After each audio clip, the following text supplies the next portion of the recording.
Assalamualaikum warahmatullahi wabarakatuh. Alhamdulillah wassalatu wassalamu ala Rasulillah Sayyidina Muhammad ibn Abdullah wa ala alihi wa ashabihi wa mawala. Amma ba'du. Allahumma rabbana la ilma lana illa ma 'allamtana fa'allimna ma yanfa'una. Allahumma rabbana zidna ilman nafi'a warzuqna fahma. Amma ba'du. Para pemirsa yang dirahmati oleh Allah Subhanahu wa taala, selamat berjumpa kembali dengan saya Muhammad Sofwan Johari dalam kajian fikih bisnis, ekonomi dan keuangan. Pada kesempatan kali ini kajian yang ingin saya sampaikan adalah kajian tentang hukum jual beli kucing. Nah, ini kelihatannya masalahnya sepele, tapi karena sering ditanyakan, kelihatannya masalahnya nggak terlalu keren gitu ya. Tapi sering ditanyakan ya, bagaimana hukum jual beli kucing?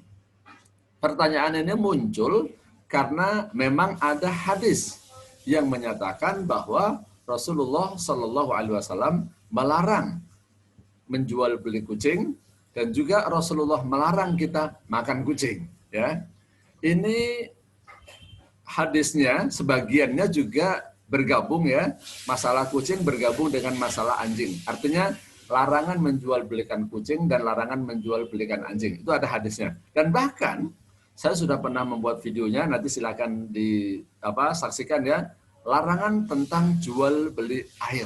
Nah, jadi bukan hanya kucing. Ya, jangankan kucing saya bilang kan, air saja kalau bicara hadisnya ada hadis yang melarang kita menjual belikan air. Ya. Jadi bukan cuma hadis yang melarang menjual belikan kucing, yang melarang menjual belikan air juga ada. Tapi siapa yang sekarang ini tidak pernah membeli air? Hampir semua kita membeli air. Orang miskin dan orang kaya semua melaksanakan transaksi jual beli air ya. Orang kaya kalau mau minum aja ya, setiap kali mau minum dia maunya airnya air yang beli ya, nggak mau air yang gratisan ya, itu orang kaya. Orang yang miskin ya juga sama. Di daerah-daerah tertentu dia itu apa? Tidak bisa mendapatkan air bersih sehingga apa? Dia harus beli. Nah, apakah sekarang kita mau mengatakan jual beli air itu dosa, haram, sehingga semua orang ini berdosa juga nih, karena pernah melaksanakan transaksi jual beli air. Nah, makanya ketika kita hendak memahami hadis, ya, jangan hanya membaca hadis, diterjemahin, kemudian langsung menyimpulkan, oh ini hukumnya haram karena ada hadisnya begini. Nah, harus belajar dulu yang lebih dalam, ya. Apakah setiap perintah itu berarti haram? Dalam fikih, hukum itu ada 5. Ada haram, ada makruh, ada mubah, ada sunnah, ada wajib. Ya. Kemudian, hadis itu banyak ya. Yang namanya hadis itu kan semua tindakan dan semua ucapan Rasulullah selama beliau menjadi nabi. Beliau menjadi nabi sejak umur 40 tahun. Wafat umur 60 tahun lebih. Jadi 20 tahun lebih semua ya ucapan Rasulullah, semua tindakan Rasulullah dan bahkan semua takrir penetapan Rasulullah itu adalah hadis. Takrir itu artinya perbuatan para sahabat yang tidak dilarang oleh Nabi. Itu juga hadis. Sebab kalau misalnya sahabat melakukan suatu perbuatan yang tidak baik, maka Rasulullah berkewajiban menegurnya. Maka yang belajar hadis ya, itu kan hadis ada 3. Ada hadis qauli, ada fi'li, ada takriri. Ada ucapan Nabi namanya qauli, fi'li adalah tindakan Nabi, takriri itu adalah penetapan Nabi. Hadis itu banyak. Bayangin saja, 23 tahun Rasulullah berkata-kata, 23 tahun Rasulullah bertindak, 23 tahun Rasulullah melakukan takrir terhadap perbuatan sahabat. Itu kira-kira jumlahnya berapa? Kitab hadis itu juga jumlahnya banyak, bukan hanya Sahih Bukhari, Muslim, Abu Dawud, Tirmidzi, Nasai, Ibnu Majah saja. Ini kadang-kadang ini mohon maaf nih ya, orang baru punya kitab hadis 1 atau 2 itu udah gegabah. Ini berdasarkan hadis ini, wow, itu haram. Ini nggak ada hadisnya. Nah, makanya di dalam ilmu usul fikih, ya, orang itu harus punya kemampuan melakukan al-jam'u bainal adillah, mengumpulkan dan mensinergikan, memahami seluruh dalil yang ada. Semua hadis kita kumpulkan, semua ayat kita kumpulkan dalam bab yang sama, baru ulama itu berijtihad. Nah, makanya sekali lagi ya, jangan terlalu cepat menyimpulkan, baru membaca 1 atau 2 hadis dulu. Maka apa istilahnya ya? Kita tuh selain belajar hadis dan belajar Quran, kita juga harus belajar fikih. Sebab kalau ayat dan hadis itu kan sifatnya masih umum ya. Nah, kalau fikih itu udah kesimpulan. Ayat satu dengan ayat lainnya, hadis satu dengan hadis lainnya itu berkaitan. Nah, kalau orang awam baru baca satu nggak tahu ini hadis kaitannya dengan hadis yang mana, ini ayat kaitannya dengan ayat yang mana, ini hadis kaitannya dengan ayat yang mana, kan nggak tahu. Kalau fikih itu sudah jadi, gitu ya.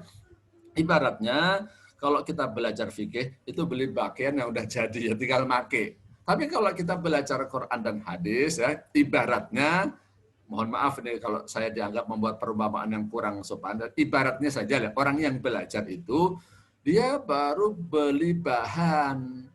Beli bahan ini kalau orang yang pinter bagus, dia akan menjahitnya menjadi sebuah produk yang bagus dan murah.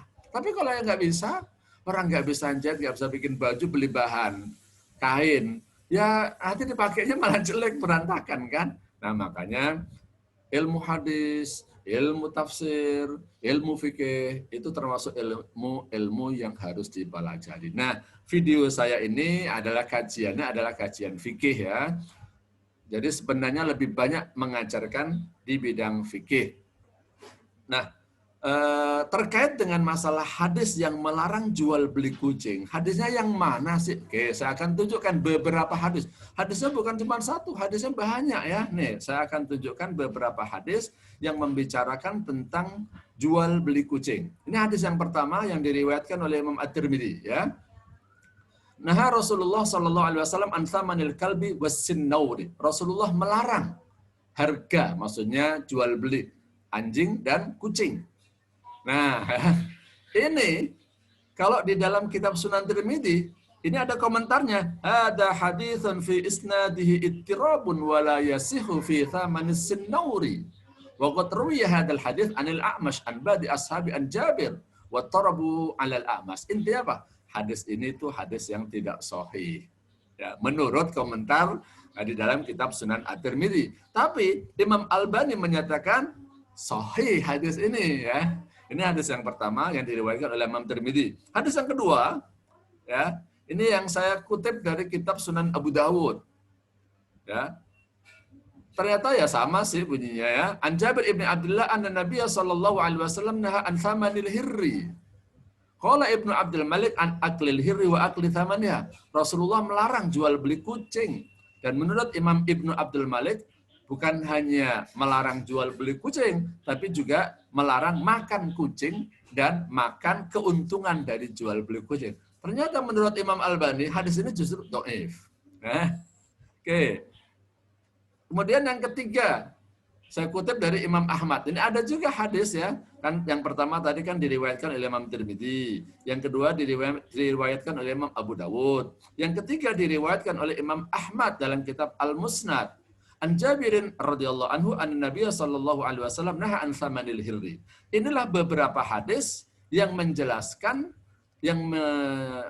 meriwayatkan tentang larangan jual beli kucing, larangan jual beli anjing, dan juga larangan makan kucing. Jadi kalau dikatakan hadisnya ada, bukan hanya satu. Minimal tadi udah saya kutipkan dari 3 kitab kan. Kitabnya Imam Ahmad, kitabnya Imam Abu Dawud, kitabnya Imam Tirmidzi. Ya, dalam tradisi akademik di kampus, kalau menyatakan hadis itu diriwayatkan oleh Imam Bukhari, harus lihat aslinya kitab Sahih Bukhari atau kitabnya Imam Bukhari yang lain. Kalau kita mengatakan riwayat Imam Ahmad, harus langsung buka kitabnya Imam Ahmad. Jangan buka kitab Bulughul Maram atau Riyadhus Shalihin. Ya. Bukan berarti Riyadhus Shalihin dan Bulughul Maram tidak sahih. Ya. Tapi Bulughul Maram itu kan kutipan dari kitab yang lain. Riyadhus Shalihin juga kutipan dari kitab yang lain. Jadi langsung dari kitab yang dikumpulkan oleh perawinya atau mukhrijnya. Tadi sudah saya tunjukkan hadis-hadis minimal dari 3 kitab yang menjelaskan ya, hadis-hadis yang menjelaskan tentang larangan jual beli kucing ya. Baik, saya lanjutkan. Saya sudah siapkan slide-nya ya. Kemudian kalau kita lihat slide yang saya buat ini dari beberapa kitab, intinya apa? Ulama itu berbeda pendapat. Ada perdebatan seputar hadis tersebut. Hadis tentang jual beli kucing ini sebenarnya hadisnya sahih atau tidak? Ya. Nih, saya bacakan dari kitab Al-Muhit fil Ahadits An-Nabawiyah was Sunan wal Athar. Dikatakan, wa qala Tirmidzi gharibun, wa qala An-Nasa'i hadza haditsun munkar. Jadi menurut Imam Tirmidzi ini hadis gharib, ya, aneh, ya. Hadis gharib itu maksudnya kalau secara artinya aneh, asing, yang diriwayatkan hanya satu perawi dari sahabat, ya. Imam Nasa'i mengatakan ada haditsun munkar, ini hadis munkar. Nah, berarti enggak sahih. Tapi Imam Nawawi menyatakan wa qala Nawawi al haditsu sahih, rawahu Muslim wa ghairuhu. Imam Nawawi mengatakan hadis ini sahih, diriwayatkan oleh Imam Muslim dan lainnya. Yang tadi juga saya kutipkan, ya, komentar Imam Albani pada hadis-hadis tentang jual beli kucing, ada komentar penilaian beliau mengatakan sahih ini, tapi ada juga Imam Albani menilai hadisnya dhaif, begitu, ya. Jadi intinya apa? Saya ingin menekankan bahwa ada perdebatan ulama apakah hadisnya ini sahih atau tidak sahih. Nah, tapi saya ingin mertemukan, ya, boleh jadi begini, ya, jamaah sekalian. Hadisnya kalau kita lihat satu persatu, kadang-kadang hadis itu begitu. Kalau kita lihat satu persatu, dhaif. Tapi ketika hadisnya ini diriwayatkan oleh banyak sahabat, hadisnya bisa naik menjadi namanya apa? Hasan li ghairihi. Nah, atau mungkin hadis ini dhaif, tapi ada hadis lain yang maknanya sama, ternyata sahih. Hadis itu tingkatannya, grade-nya ada 3 loh, ya. Ada sahih, ada hasan, ada dhaif. Ya, hasan pun ada 2, ada hasan li ghairi, ada hasan li dzati. Masyarakat awam taunya hadis itu cuma 2, sahih sama dhaif. Kalau sahih artinya benar, dhaif artinya tidak benar. Ini salah, ya. Sahih, hasan, dan dhaif itu grade. Sahih itu kira-kira grade A, yang hasan itu grade-nya B, yang C itu namanya dhaif. Yang bukan hadis tapi dibilang hadis itu namanya hadis palsu atau hadis maudhu, ya. Jadi hadis dhaif itu bukan berarti hadis ini nggak bisa dipakai sama sekali, bukan. Nah, ini salah paham. Hadis dhaif itu tidak bisa dijadikan dasar hukum khususnya dalam bidang akidah, tapi untuk memperkuat, ya, keputusan hukum boleh. Makanya ini nanti belajar ilmu hadis yang lebih dalam, ya. Ini kan kajian saya sebenarnya kajian fikih, ya, tapi saya harus menjelaskan ini, ya. Intinya, ya, jangan gegabah menilai hadis, karena satu hadis pun kadang-kadang para ulama juga berbeda pendapat dalam menilai apakah hadis ini sahih ataukah hasan ataukah dhaif. Baik, sekarang kembali kepada hukum jual beli kucing, ya. Sekarang balik ke kucing, ya. Jadi beberapa slide tadi yang sudah saya tampilkan atau tidak saya tampilkan dari slide yang sudah saya persiapkan, intinya gini, ya. Poin pertama, para ulama berbeda pendapat. Boleh jadi hadisnya sahih, boleh jadi hadisnya dhaif, gitu, ya. Saya katakan mungkin ada yang sahih, mungkin ada yang dhaif. Wallahu a'lam bishawab. Nah, tapi saya berikan nih kesimpulan, ya. Kesimpulan ini saya kira yang terpenting lah buat masyarakat, ya, buat orang-orang awam seperti saya ini, yang penting ini kesimpulannya, ya. Bahwa benar ada hadis yang melarang kita menjual belikan kucing, tetapi ada beberapa hal, 6 hal ini, ya, catatan yang ingin saya sampaikan. Yang pertama, bahwa ulama berbeda pendapat tentang hadis tersebut. Kira-kira hadisnya sahih atau tidak? Hadisnya bisa dijadikan landasan atau tidak? Anggap saja hadisnya saya katakan sahih dan bisa dijadikan hujjah, bisa dijadikan dalil. Kita lihat poin kedua. Ya, tidak semua perintah itu artinya wajib dan tidak semua larangan itu artinya haram. Tapi jangan sembarangan, ya. Ini ada cara mainnya, cara memahami kaidah yang jelimet, detail. Jangan nanti gara-gara saya menjelaskan ini langsung nanti antum ketemu perintah ini nggak wajib kali, ini ada larangan nanti bilang ini nggak haram kali. Ya nggak, jangan sembarangan, ya. Tetapi yang ingin saya sampaikan, saya tegaskan adalah pada dasarnya perintah itu berarti wajib, kecuali ada qarinah, ada dalil lain yang bisa memalingkan dari pemahaman makna wajib. Begitu pula, ya, tidak semua larangan itu berarti haram. Kalau ada dalil lain yang bisa memalingkan, bisa membelokkan kalau bahasa kasarnya dari makna yang dasarnya tadi, ya. Jadi intinya adalah tidak semua yang perintah itu adalah wajib dan tidak semua larangan itu adalah berarti haram. Sebentar, ini kok laptopnya jadi berhenti, ya. Oke, ya. Itu poin kedua yang ingin saya sampaikan ya, dari kesimpulan lah ya. Yang nomor 3, ada ulama-ulama yang menyatakan bahwa larangan menjual belikan kucing itu adalah di awal-awal Islam. Artinya mirip dengan hukum nikah mut'ah. Di awal-awal Islam, nikah mut'ah itu diperbolehkan. Kemudian di akhir, artinya ketika Rasulullah sudah menjelang wafat, itu hukum nikah mut'ah haram. Udah. Sama dengan sholat juga. Sholat dulunya kan tidak wajib. Sholat 5 waktu maksud saya. Sebelum Isra Mi'raj kan sholat 5 waktu nggak wajib. Nah, kemudian turun wahyu yang mewajibkan lewat Isra Mi'raj, maka sholat 5 waktu jadi wajib. Jadi memang proses pembuatan hukum turunnya syariat ini kan bertahap ya. Yang sholat dulu awalnya tidak wajib, kemudian jadi wajib. Nikah mut'ah dulunya halal, kemudian jadi haram. Jual beli kucing dulunya haram, dulunya dilarang, sekarang diperbolehkan. Ya. Ini kitabnya ya. Itu tadi bukan penjelasan saya loh ya. Ini penjelasan dari Imam Al-Baihaqi yang mengatakan seperti tadi. Ini di awal-awal Islam. Wa qala al-Baihaqi wa minhum man za'ama anna dzalika kana fi ibtida'il Islam hina kana mahkuman binajasatihi thumma hina sara mahkuman bi taharati su'rihi halla thamanuhu. Nah, jadi ada ulama-ulama yang menjelaskan bahwasanya larangan menjual belikan kucing itu di awal-awal Islam ketika kucing itu masih dianggap najis. Kemudian ketika bekasnya kucing aja, kalau kucing minum, bekasnya itu suci, maka kucing itu suci, maka kucing boleh diperjualbelikan. Gitu ya. Itu kesimpulan yang nomor 3. Yang keempat, faktanya para ulama ahli fikih berbeda pendapat mengenai hukum jual beli kucing.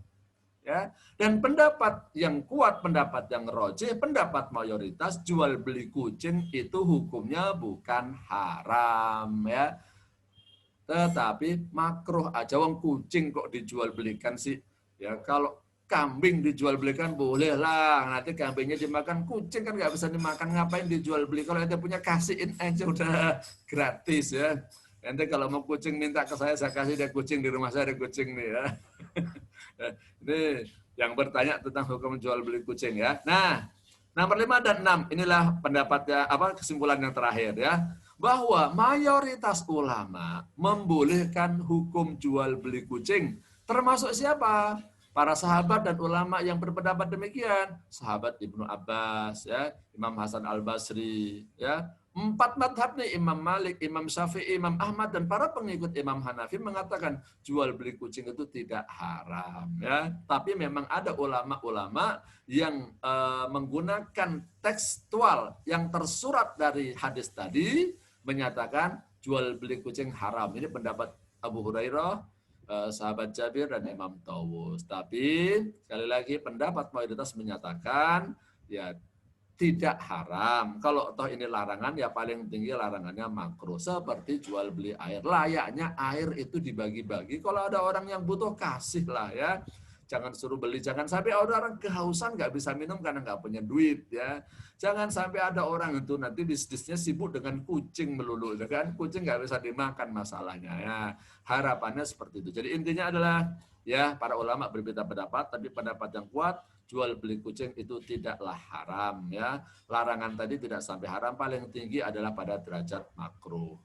Seperti halnya larangan jual beli air, silakan simak video saya tentang jual beli air. Demikian yang bisa saya sampaikan, mudah-mudahan bermanfaat. Wallahu a'lam bishawab. Wassalamualaikum warahmatullahi wabarakatuh.